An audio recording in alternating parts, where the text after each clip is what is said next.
open up my normal color map,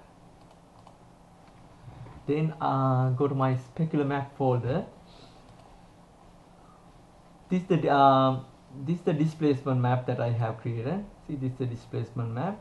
I need a duplication of this map. What I'm going to do, I'm going to duplicate this map, drag and drop on here, then it will make another copy of that map.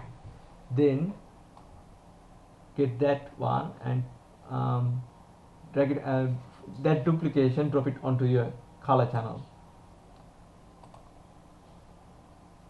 Okay, it looks like this now. This is a displacement map. It's top of your color channel. Then I go to my blending mode. I'm going to change, at the moment it's a blending mode is the normal for this displacement map. I'm going to change it to the overlay. That's okay. This is without overlay, this with overlay. Then I go to my normal map and make a duplication of that channel. The same thing, drag it and drop onto the color map folder. Then for this one, it's a greenish color, therefore I'm going to change that one. Go to the images, adjustment, and desaturate with that one. Then I'm going to change this one to the overlay to overlay. Okay, it's a bit faded. What I can do, I can adjust the color channel of this map, adjustment, then I go to the curve. Make sure you still under this, you select this one, you still under that map, the normal map, okay, which is this one. Images, adjustment, curve. Then I'm going to change this curve over here. That's where the most color is located. I'm going to change it over here. You can test it out. Okay, I'm going to leave this one as it is, but this one you can, if I drag this spike, then you can get more color out of that channel.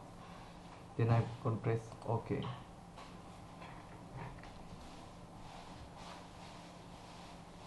Then what I'm going to do, I'm going to apply the desaturation layer to my color channel, to color folder. Click this little icon, hue and saturation layer, sorry, not desaturation, hue and saturation layer. Okay, click hue and saturation. Then you can change the color.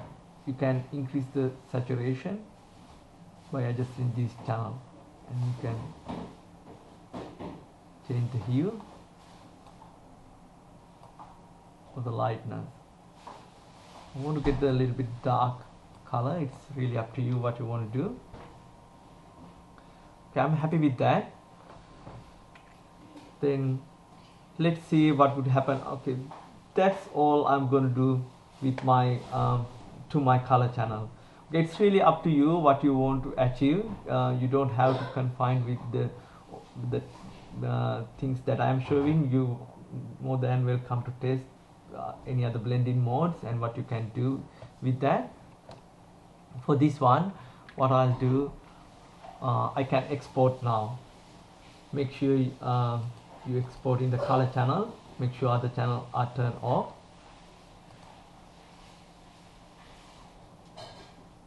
I'm going to save this one as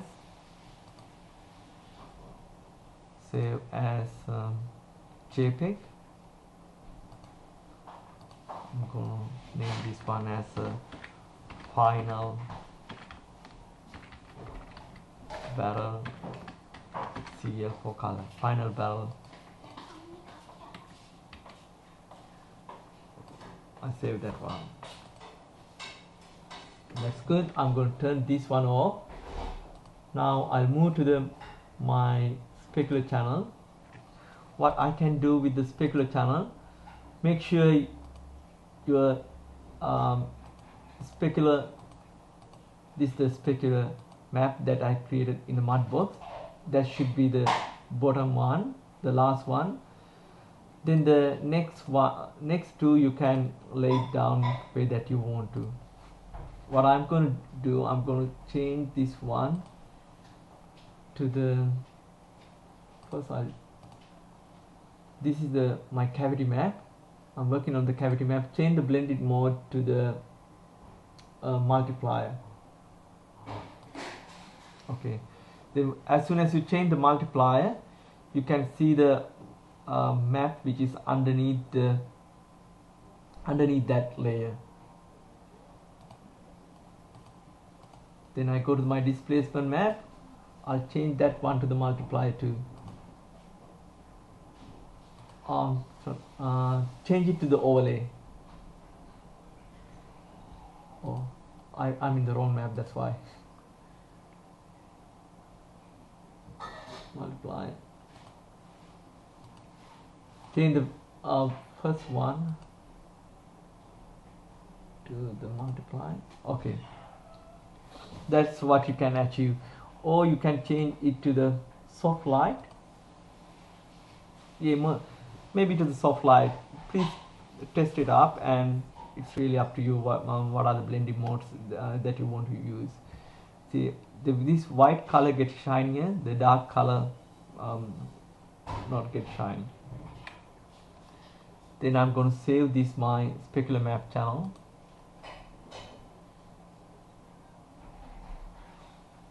Save as.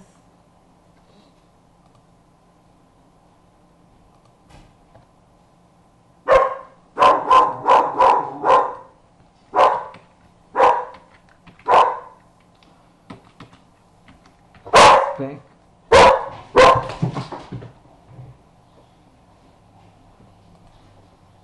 I'm going to save. Sorry, that's my dog.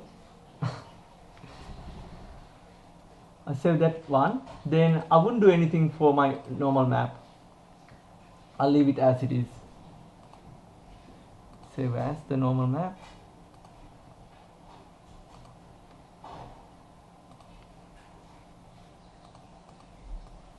Save the normal map, final and R.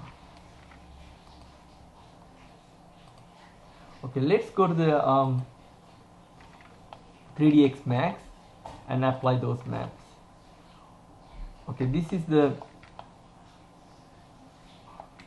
barrel which haven't gone through the mudbox technique. I got the material slate editor. I'm going to apply the new maps. Let me to organize my. I'm going to apply new maps to this barrel. I'm going to get the standard material, then bitmap,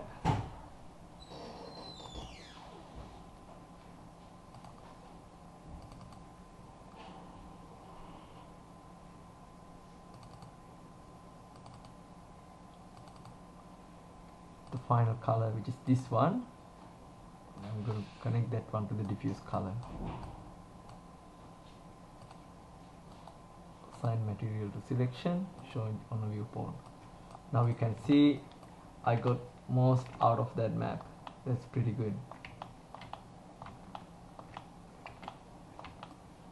And let me to connect the specular map, get the bitmap node, and this specular map connect to the specular level.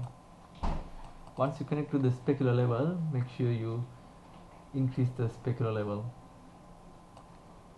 and a little bit of glossiness too. That's the specular map. Connect. You need to render it out, see the specular level. It's looking good. Then apply, then get the normal map. To get the normal map, what you can do, click the bump map and release the mouse, then get the normal bump node, then get the bitmap, then normal map.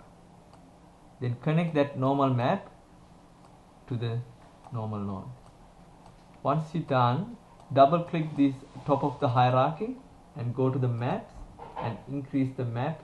At the moment default come 30, increase that into the 100.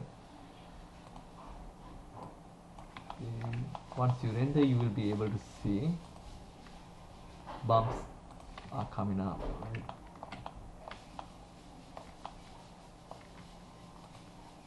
Okay, see there are cracks and things you'll be able to see, hopefully. If you want to increase the bump level, go to the bump map, double click, no, the middle one, and you can increase the map value from here. I'll put it into 3, and you can see the more bump in that way. Oh, see, in here I'll show you. See, there's no lid in here. I can go back to the Photoshop, add the lid for, copy the lid and add the lid to this area.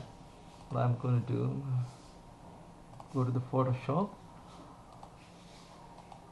I have download the copy image from the internet with the barrel lid, which is this one. What I'm going to do, I'm going to copy this lid and add into my color map. Let's get the circle selection.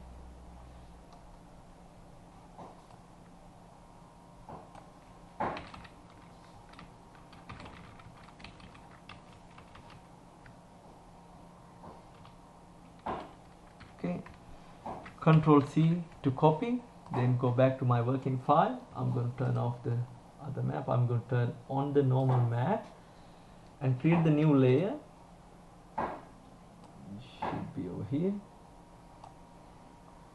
This is the new layer under the color folder and under the hue and saturation layer, and Control V to paste that one. See, this is the lid that I have created, that I have copied. Oops.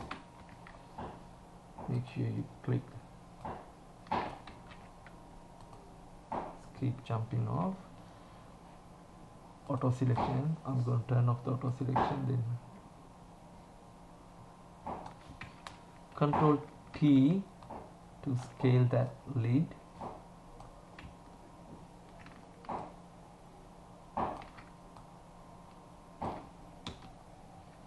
That's pretty good. If I save this one, I'll be able to see that lid. If I drop it down further,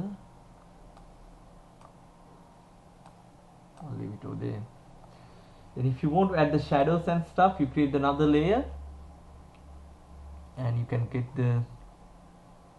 your paint tool. I'll quickly add the shadows, but it should be over here. Then you can reduce down the opacity. I'm going to reduce down. Take your time and do it, or you can change it to the darken.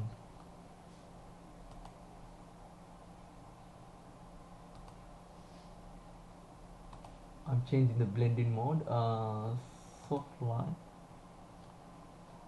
Yeah, soft light. I changed to soft light and get the dark color. Even you can add the shadow that way, then it will blend it nicely.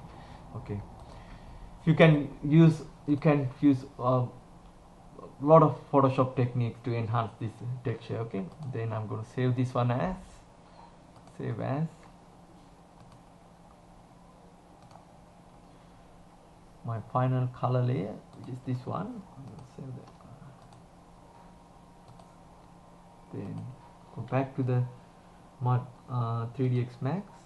You can see that's came up.